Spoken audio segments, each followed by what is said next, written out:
All right, in this segment, I'm going to be talking about why we must bring back Western superiority again, the notion of Western superiority.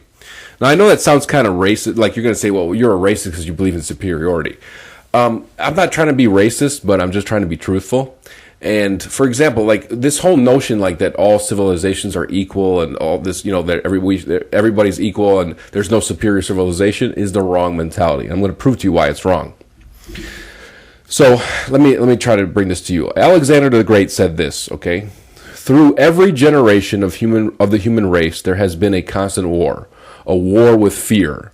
Those who have the courage to conquer it are made free, and those who are conquered by it are made to suffer until they have the courage to defeat it or death takes them, unquote. That's a good quote.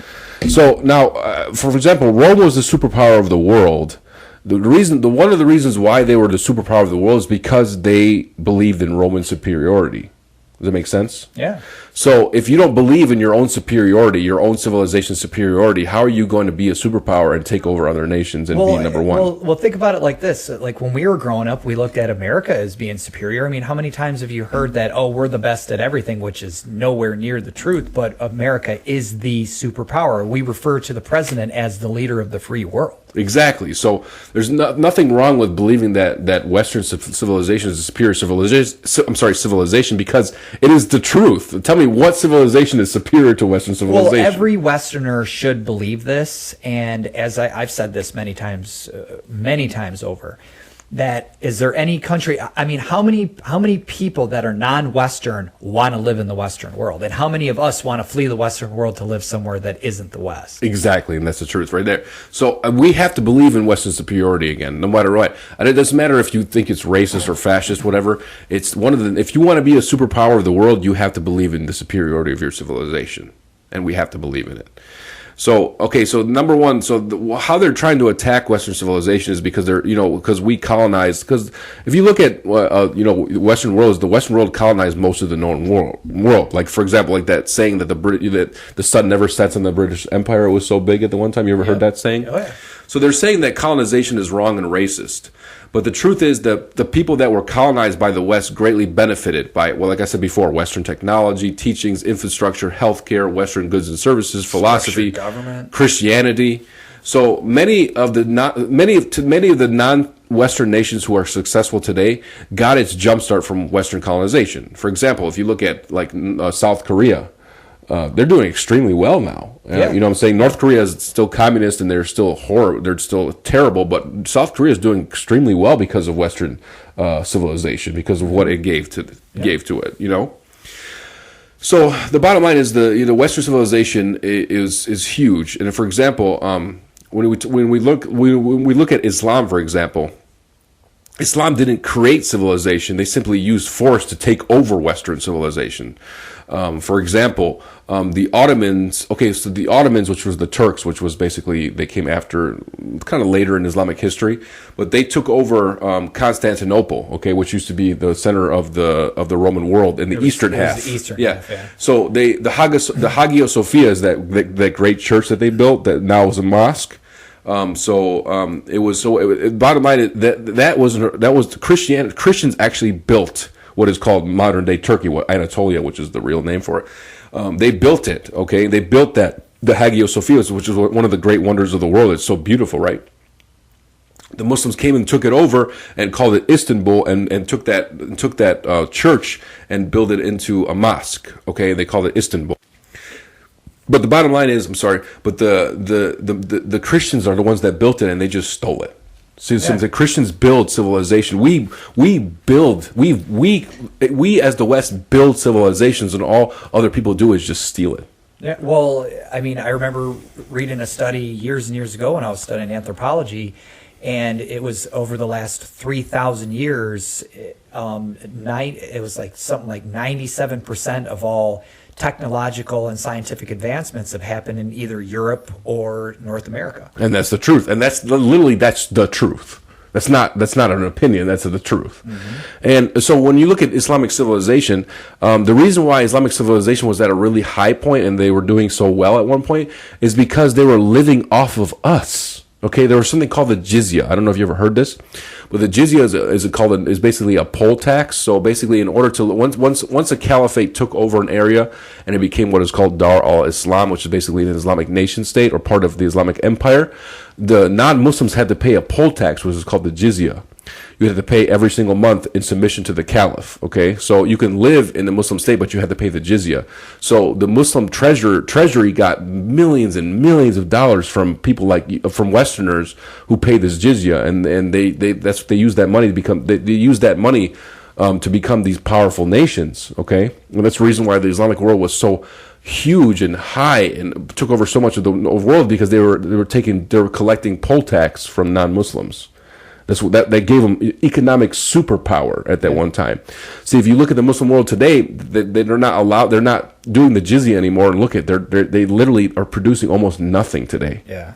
Because even the Ottomans, even their elite fighting force called the Janissaries were Christians that they stole from their parents and made them soldiers, and they were the elite soldiers, and they were actually Westerners that they stole from their parents. And the reason why they're such a fighting force is because they were using Westerners for their elite fighting force. Because even we as Westerners are elite fighters, and that's the truth. I didn't know that. Yeah, it's called the Janissaries. Look it up, the Janissary system. So if you look at Islamic civilization today, it's literally in shambles, and they produce nothing. The only thing they really produce is olives and oil, basically, and why the Western world is producing nearly everything. And if you look at what China is doing, China has, if it wasn't for us, they would be producing nothing. Yeah. They literally stole almost everything from the Western world. This is what I'm trying to say. Does that make sense? Well, it reminds me of those commercials when we were younger, and we didn't invent this, we made it better. We didn't invent this, and that was like Japan. They didn't invent it; they just took what was going on in the West and they just tried to make it better.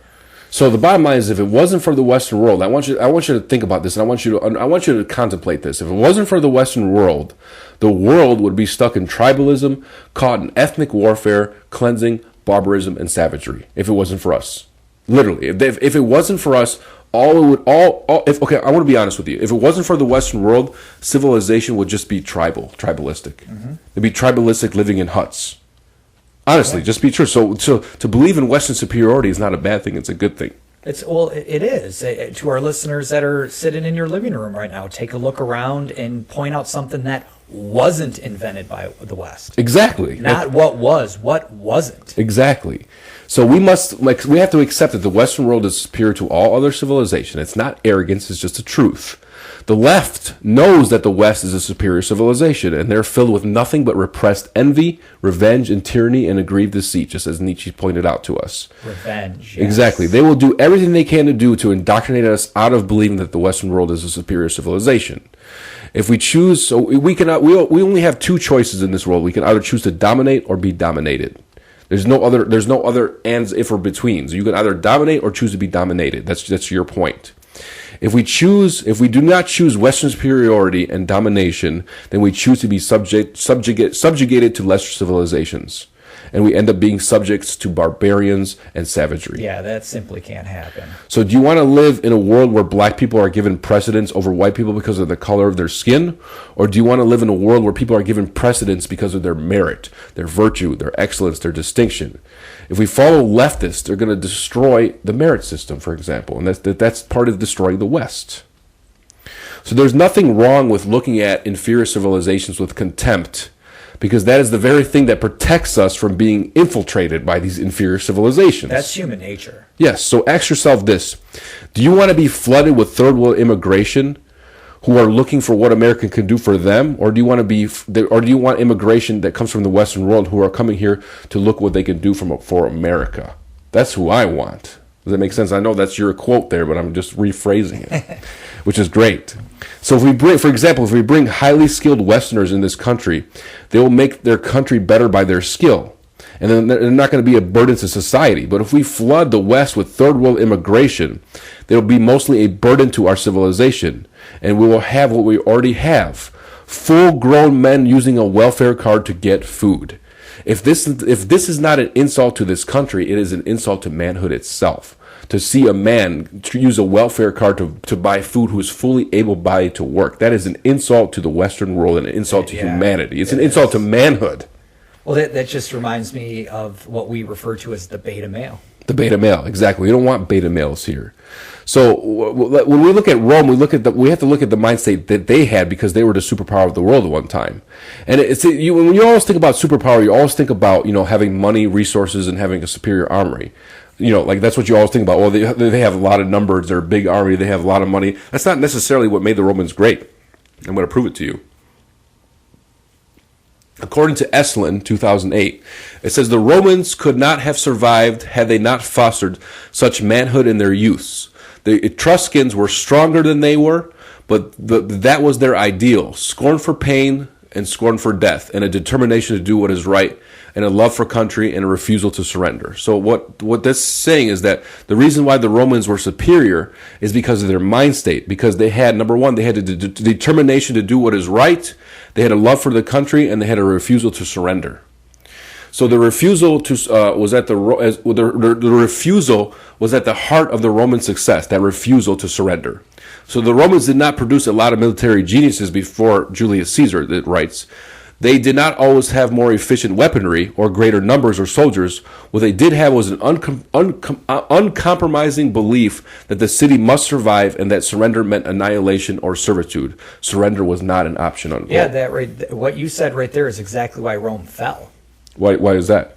Because what happened is they didn't have a belief in Rome's superiority like they once did. Exactly. If you look at how they literally, when they were surrounded by the Vandals and the Goths and all the other Germanic tribes, what they actually did is they opened the gates for them. Exactly. So that's what I'm saying. So you have to, in order for Western civilization to dominate the world, you have to have the belief that Western civilization is a superior civilization. You have to have that belief, and you have to have the determination to do what is right, even when nobody's looking. And you have to have a love for the country, and you have to have a refusal to surrender. And to surrender means annihilation and servitude to a lesser civilization. Yeah, that's going back to what we were talking about with political correctness. If you're going to bend the knee to that, they've already won. They've already won. So you cannot. You have to refuse to surrender. And if you surrender means servitude to a lesser people, to a lesser civilization, which is worse than death. Yeah, I wholeheartedly agree. Is worse than death. But that's anything else in this segment? No. All right.